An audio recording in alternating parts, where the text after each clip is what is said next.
Catching fish is a result.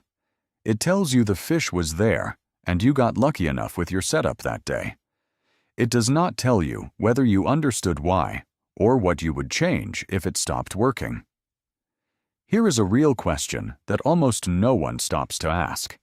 If you and another angler stood at the same spot with the same lure on the same morning, what would separate your decision-making from theirs before a single cast hit the water? Most people cannot answer that cleanly, and the gap between someone who can and someone who cannot is not gear. It is not experience counted in years spent on the water. It is a specific set of observable behaviors that show up every single time a skilled angler is in the field. Behaviors that have nothing to do with whether the fish cooperated that day. This video covers 10 of them. Not tips, not tricks, not workarounds.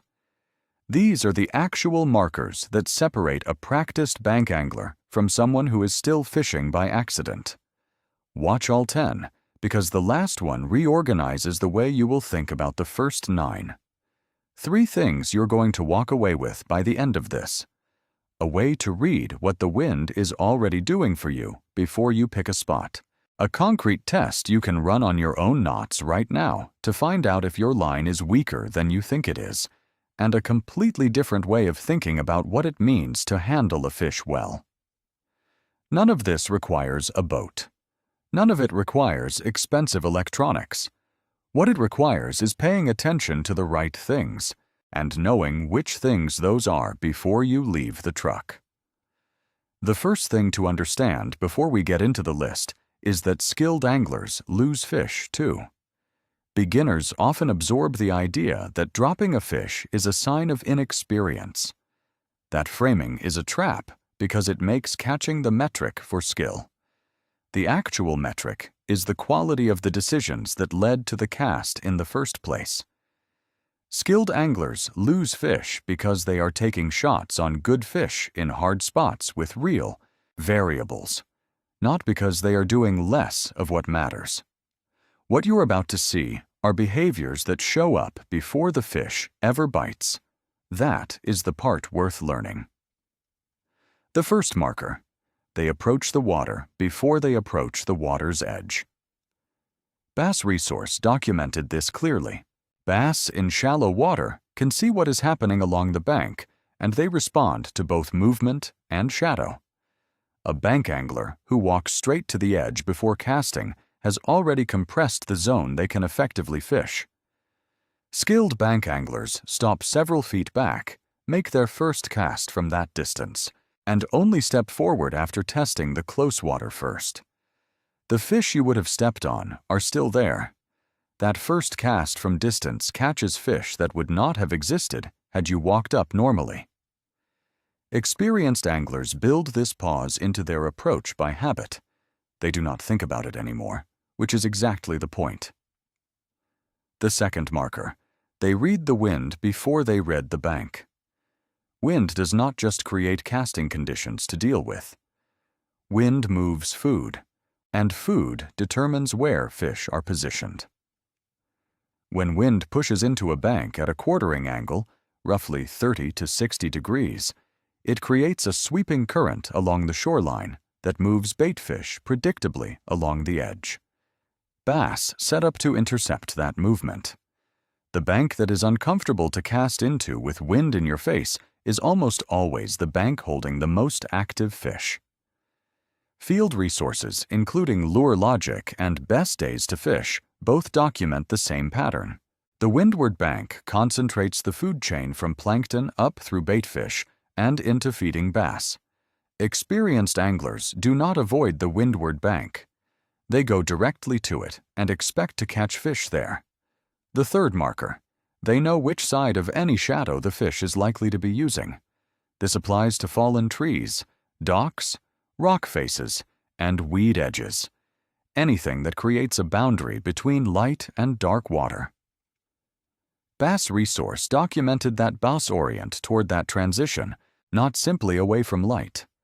The operative question is which face of the boundary they are using at any given time. A base holding in darker water watches the lit side for prey movement. A lure that lands inside the shade has already passed behind the fish's field of attention. The cast that crosses the transition from light to dark, entering the lit zone and moving toward the shadow, is the one that enters the fish's visual window correctly. Most bank anglers cast into the shade and wonder why the bite stops. The side of the shadow is the variable they never considered.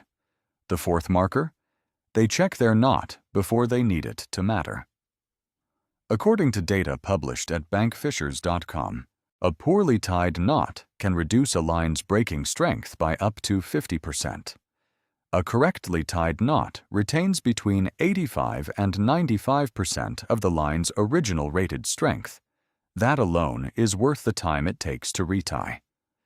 But there is a secondary variable that experienced anglers account for, and beginners rarely do. Monofilament continues to lose strength once it has been in the water. Bass Resource documented that, after 1 hour of submersion, average monofilament strength loss reaches 15%, with potential losses as high as 20% in some lines.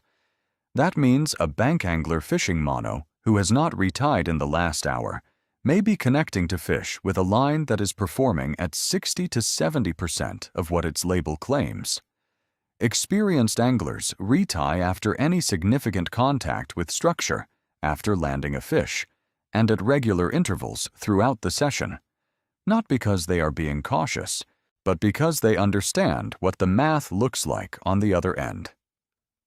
The fifth marker: they do not change lures. They change the angle first. Beginning anglers interpret no strike as a lure problem.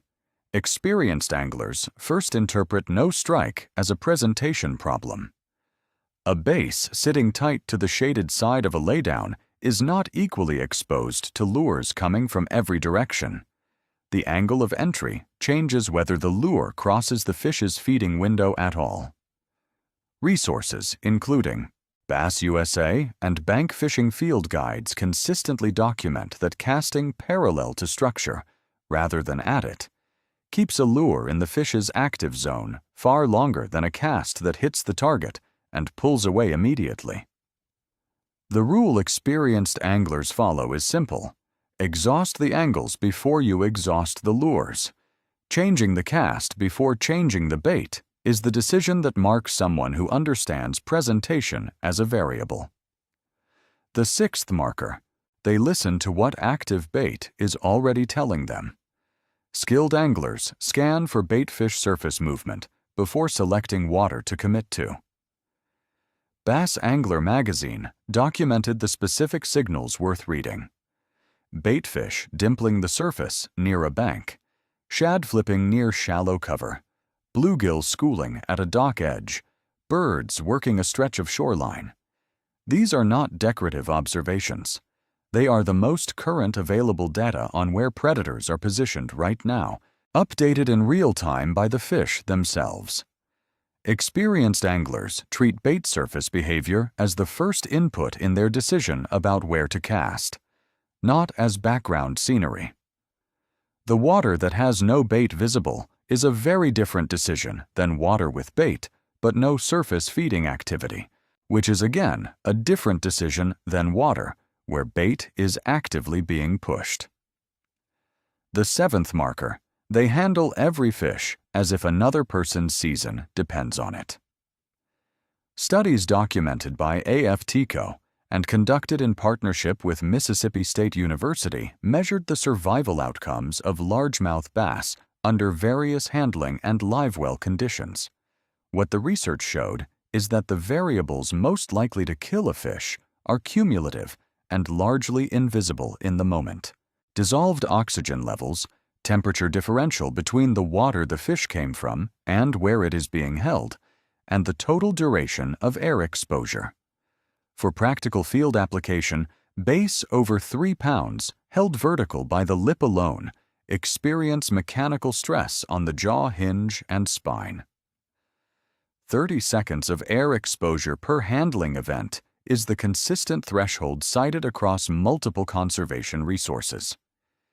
Experienced anglers hold fish horizontally when any question exists, return them quickly, and wet their hands before touching the fish, because dry hands pull off the mucus layer that is the fish's primary defense against bacterial infection.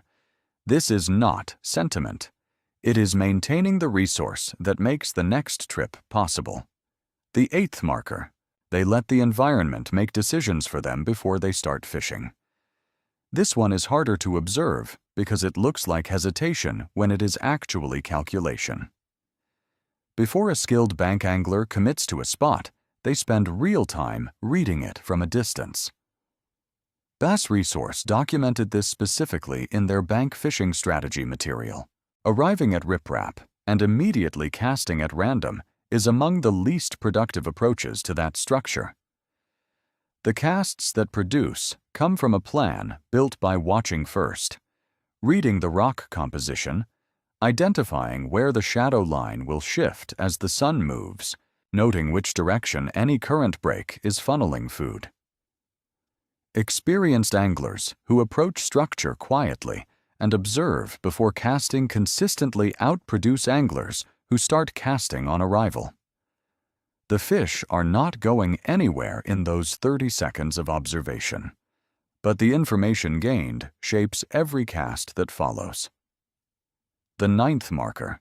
They know when they have actually tested a spot versus when they have visited one. This is one of the most honest self-assessments an angler can make, and it is also one of the hardest. Visiting a spot means making a few comfortable casts from one position and moving when nothing happens. Testing a spot means working multiple angles, varying the retrieve depth across the same water, covering the near water before the far water, and cycling through the available presentations systematically before drawing a conclusion. Experienced anglers have a clear internal definition of what done looks like at each spot before they commit to leaving it. Beginners frequently abandon productive water because they have not yet found the fish that was always there. They conclude the spot failed when the truth is the presentation never reached it. The 10th marker. And this is the one that changes how you read all 9 before it. They track what the fish told them. After landing a bass, experienced anglers do something most beginners skip. Bass Angler Magazine documented it as one of the most reliable field verification tools available, checking the throat and gill area of a landed fish for crayfish shells, tail fragments, or baitfish scales gives direct evidence of what that fish consumed before you caught it. That information is more specific and more current than the label on any lure.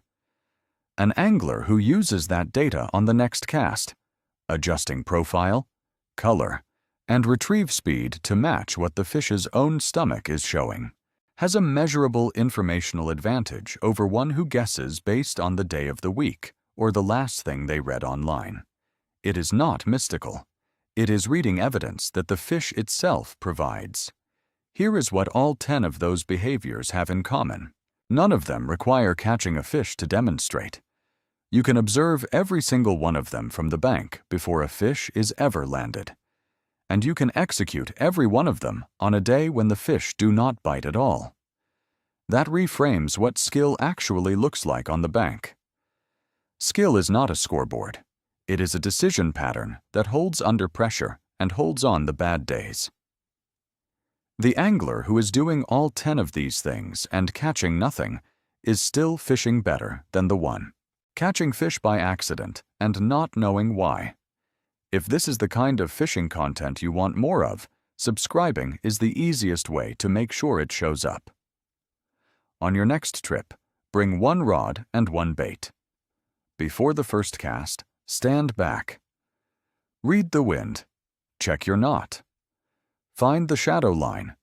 Plan the angle. Then fish. That entire sequence takes 90 seconds, and it is the difference between visiting the water and actually reading it.